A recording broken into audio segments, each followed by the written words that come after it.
السلام علیکم ورحمۃ اللہ وبرکاتہ۔ ESD ایجوکیشنز چینل میں آپ تمام کا خیر مقدم ہے۔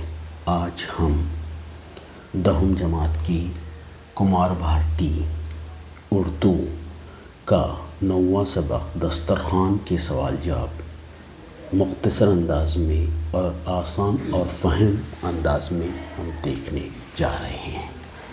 دسترخوان یہ جو سبق ہے تو ہماری کلچر، ہماری تہذیب پر مبنی ہے۔ سبق کا بغور مطالعہ کیجیے اور سرگرمی کو ہدایت کے مطابق مکمل کیجیے۔ یہاں پر 4 سوالات دیے گئے ہیں اور 4 سوالوں کے جوابات نیچے تفصیل سے دیے گئے ہیں۔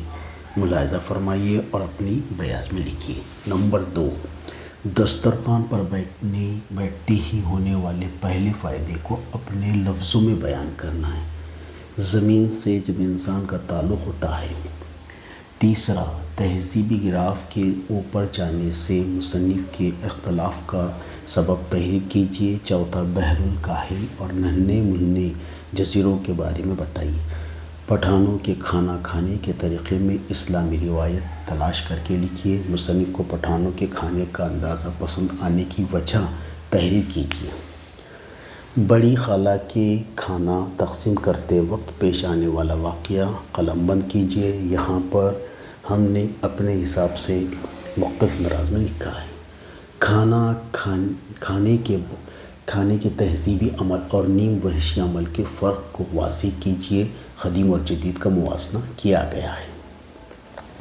دسترخوان پر بیٹھ کر کھانا ہمارے ہزاروں برس کی تہذیب کا مظہر ہے۔ سبق کے حوالے سے ثابت کیجیے۔ سبق میں ذکر کیے گئے جسمانی صاحب بہادر کھانا کھا رہا ہے یا آپریشن کر رہا ہے، جملے کے مفہوم کو واضح کیجیے۔ اس کا تفصیل سے یہاں پر ہم نے وضاحت کے ساتھ تحریر کیا ہے۔ اس کو اپنے بیاض میں ذیل کے جملے کے مطابق صحیح متبادل لکھنا ہے۔ یہاں پر متبادل دیے گئے ہیں۔ ذیل کے الفاظ کو لغوی ترتیب میں لکھیے۔ ذیل کے جملوں سے مفرد و مرکب اور مخلوط جملوں کی شناخت کر کے لکھیے۔ ذیل سے غیر متعلق لفظ الگ کیجیے۔ سبق سے 2 ایسے جملے تلاش کر کے لکھیے جن میں متضاد الفاظ آئے ہیں۔ یہاں پر اس کا تفصیل سے دیا گیا۔ سبق میں رک کر، ٹھہر کر فقرے آئے ہیں۔ اس طرح کے مزید 2 فقرے لکھیے۔ دیے گئے اس کے جوابات دیے ہوئے حروف کے نمبروں کے مطابق ذیل کے جوابی نمبروں سے صحیح ترتیب نقل کر کے بننے والا لفظ لکھیے دائیں سے بائیں کی جانب۔ یہاں پر اس کا جواب بھی یہاں دیا گیا ہے۔ امید کرتے ہیں کہ آپ کو یہ ویڈیو بہت پسند آئی ہوگی۔